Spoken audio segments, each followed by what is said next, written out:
अजीत मोड़ा जिंदाबाद, लालू प्रसाद जिंदाबाद।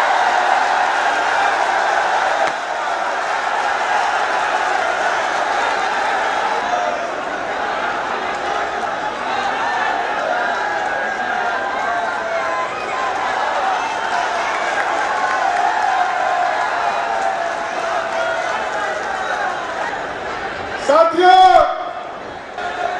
पूरी पार्टी को बहुत बहुत बधाई देना चाहता हूं।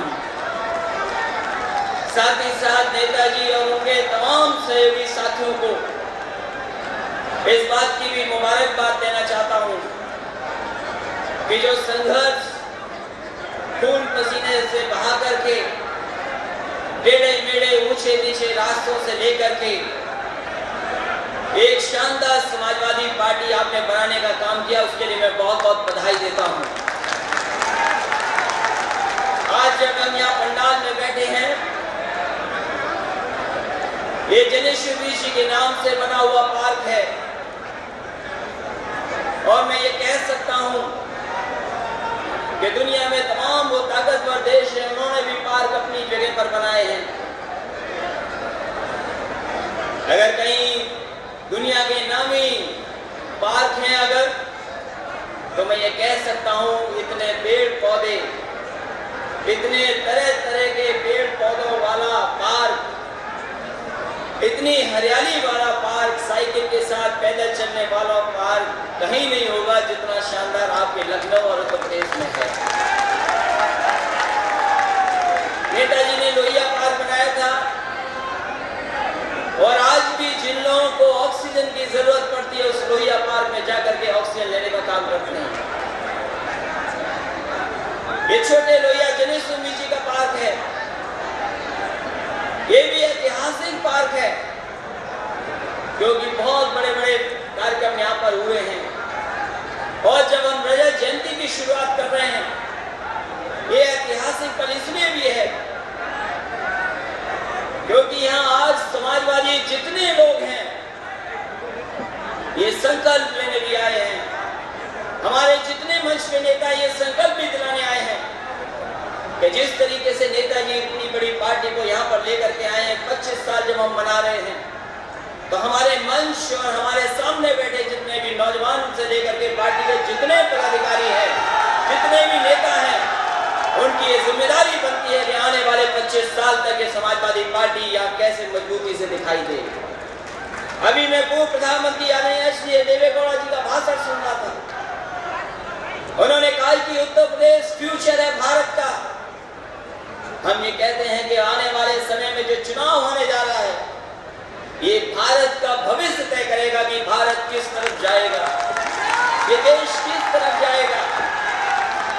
यहाँ की जनता ने लोकसभा में 70 से ज्यादा सांसद ले लिए जिस दल ने, प्रधानमंत्री बन गए, लेकिन आदर्श गांव के अलावा कुछ उत्तर प्रदेश को खास मिला नहीं। आज भी उत्तर प्रदेश इंतजार कर रहा है कि आखिर क्या मिलेगा उत्तर प्रदेश को। देश की एकता, जात धर्म से लोग एक साथ रहे, ये वो ताकतें सत्ता में बैठ गए जिन्होंने मतभेद पैदा किए हैं लोगों के बीच में। आर्यन सिंह ने ठीक कहा, मुजफ्फरनगर, कैराना, किसी ने फासले बनाए हैं, किसी ने दूरियां पैदा की हैं, तो वो भारतीय जनता पार्टी के लोग हैं। उनका रास्ता वहीं से निकलता है सत्ता के लिए।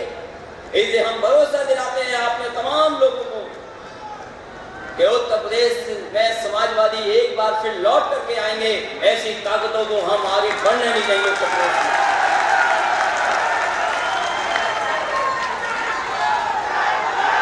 मैं ये कह सकता हूं आज जब सरकार के 4.5 साल हो गए पूरे, बहुत सी बातों का मैं जवाब नहीं दूंगा, लेकिन मैं ये कह सकता हूं 4.5 साल के अंदर उत्तर प्रदेश की समाजवादी सरकार ने कम से कम देश को उदाहरण पेश किए हैं। चाहे वो सड़क बनाने का मामला हो, आगरा लखनऊ एक्सप्रेस वे, चाहे लखनऊ में मेट्रो बनाने का फैसला हो, और चाहे अपनी गरीब माताएं बहनें जिनके लिए नेताजी कहते थे कि सरकार समाजवादियों की बनेगी, हम 2-2 साड़ियां उनको दे देंगे। हमने बहुत सोचा विचार किया कि कैसे उनके लिए मदद पहुंचाएं। और समाजवादी पेंशन हमने चालू कर करके 55 लाख महिलाएं जो गरीब हैं उनको पेंशन देने का काम करते हैं।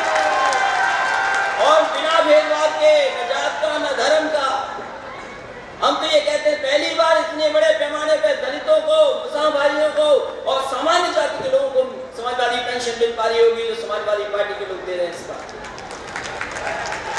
ये सही है कि समाजवादियों के माना जाता था कि हम अंग्रेजी हम कंप्यूटर के खिलाफ लोग हैं, लेकिन मैं नेताजी और हमारे तमाम समाजवादी साथियों को बताना चाहता हूं, जब 2011 में चुनाव शुरू करना था, मैंने नेताजी के जन्मदिन पे अंग्रेजी में ऐड दिया था अखबार में, और अंग्रेजी में इसलिए दिया था कि हमारा सिद्धांत लोग समझ लें। हम अंग्रेजी के खिलाफ हैं, लेकिन किस रूप में हैं, हम हिंदी भाषा को कितना चाहते हैं, ये हमारा विचार को समझने लोग।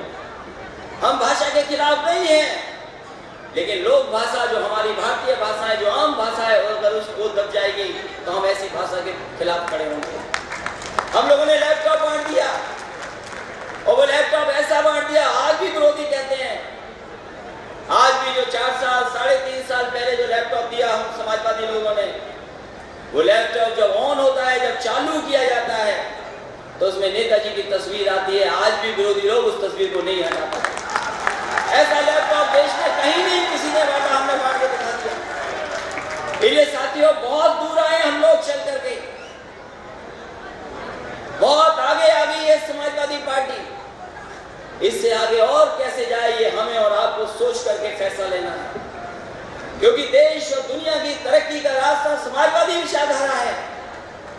दुनिया में जितनी भी लोग हैं, कहीं न कहीं वो महसूस करते हैं कि समाजवादी विचारधारा ही हर वर्ग के लोगों को आगे बढ़ाने का काम कर सकती है, और ये समाजवादी विचारधारा ही ले जाएगी हमारे किसानों को, मुसलमान भाइयों को, नौजवानों को। और मैं तो कहूंगा कि जो तरक्की का रास्ता खोला है हम लोगों ने, समाजवादियों ने जो तरक्की का रास्ता खोला है, ये आगे बढ़े, क्योंकि यही तरीका है लोगों की भलाई के लिए। इन्हीं फैसलों से लोगों का जीवन बदलेगा। इसलिए हम चाहते हैं कि आने वाले समय में भी समाजवादी सरकार लौटे और उत्तर प्रदेश में एक बार फिर बहुमत की सरकार बने। आज के दिन मैं कह सकता हूं कि लोहिया जी की वो कहावत कि लोग सुनेंगे जरूर, लेकिन मेरी मरने के बाद, मैं भी इस बात को दूसरे तरीके से कहता हूं कि कुछ लोग सुनेंगे जरूर, लेकिन समाजवादी पार्टी का सब कुछ बिगड़ जाने के बाद। इसलिए साथियों, समाजवादी सरकार लौटे। ये कौन नहीं चाहता पंडाल में समाजवादी सरकार लौटे? कोई ऐसा नहीं है जो न चाहता हो समाजवादी की सरकार लौटे। और यहाँ पर हमारे वरिष्ठ पार्टी के नेता, नौजवान नेता, ये सब लड़े हैं बीजेपी और बीएसपी से। इन्होंने संघर्ष किया है, साइकिल चलाई है, खून पसीना बहा है। और अगर कोई चाहे हमारी परीक्षा लेने के लिए, मैं नहीं कहता कि हमारे नौजवानों की परीक्षा लेनी है आपको, मैं नहीं कहता कि पंडाल में बैठे हुए किसी की परीक्षा लेनी है। अगर किसी को परीक्षा लेनी है, मैं परीक्षा देने को तैयार हूं। जो परीक्षा चाहे आप परीक्षा ले लें। साथियों, हमारा लक्ष्य है कि बीजेपी हारे, बीएसपी हारे, और फिर नेताजी, और हम तो कहेंगे अपने प्रजापति साथी को, हमें आप तलवार दे देते हो भेंट में, और फिर कहते हो कि तलवार मैं न चलाऊं। आपने तलवार दी हमें तलवार न चलाऊं, ये कैसे हो सकता है? इसलिए विचारधारा आगे बढ़े, तरक्की के रास्ते पे जाएं, हम लोग खुशहाली के रास्ते पर जाएं। और ये समाजवादी पार्टी जो आई है यहाँ पर सत्ता में, हम ये नहीं कहते कि मेरी वजह से समाजवादी पार्टी सत्ता में आ गई, लेकिन यहाँ पर जितने बैठे लोग हैं, इन्होंने मेहनत किया, सहयोग किया, तब आकर के सत्ता में आए हैं। हम ये कहते हैं कि हम सब मिलकर फिर एक बार फिर, अगर आप चाहें तो हम सब मिलकर एक बार फिर उत्तर प्रदेश में समाजवादियों को लौटाने का काम करें। मुझे खुशी है इस बात की कि ये जो शानदार पार्क बना है 400 एकड़ का, पंडाल में तो है ही हैं लोग, लेकिन कम से कम इतना बड़ा है ये कि लोग फैले हुए चारों तरफ है, लेकिन अभी भी खाली पार्क हमारा दिखाई दे रहा है। ये पार्क ऐतिहासिक पार्क है, और आज का कार्यक्रम भी ऐतिहासिक इसलिए है क्योंकि यहाँ से लुटने वाला हर समाजवादी पार्टी ये मन बना करके जाएगा कि 2017 में तो हम लाएंगे ही लाएंगे सरकार और 2019 में भी ऐतिहासिक फैसला उत्तर प्रदेश से होगा। जो हम चाहते हैं कि आने वाले समय में भी उत्तर प्रदेश ही ऐतिहासिक फैसला करे देश की राजनीति में। इसे आए हुए तमाम अपने नेताओं आने वाले हुए हमारे वरिष्ठ नेता हैं जो आशीर्वाद देने भी आए हैं, मैं उनका धन्यवाद देता हूँ और इस उम्मीद इस भरोसे के साथ कि समाजवादी पार्टी के ऊपर जो भरोसा किया जनता ने, जो समाजवादी पार्टी के ऊपर भरोसा है, आज भी तमाम लोग इंतजार कर रहे हैं कि हाँ समाजवादी निकलेंगे तो सरकार बनेगी। इसलिए हम आपको भरोसा दिलाते हैं कि अगर हमें कितना भी मेहनत करना पड़ेगा हम समाजवादी लोगों को उत्तर प्रदेश में दोबारा समाजवादी को लौटाने का काम करेंगे। इन्हीं शक्ति के साथ एक बार फिर हम अपने तमाम नेता जो आए हैं, देश के बड़े नेता हैं, उनका मैं स्वागत करता हूँ।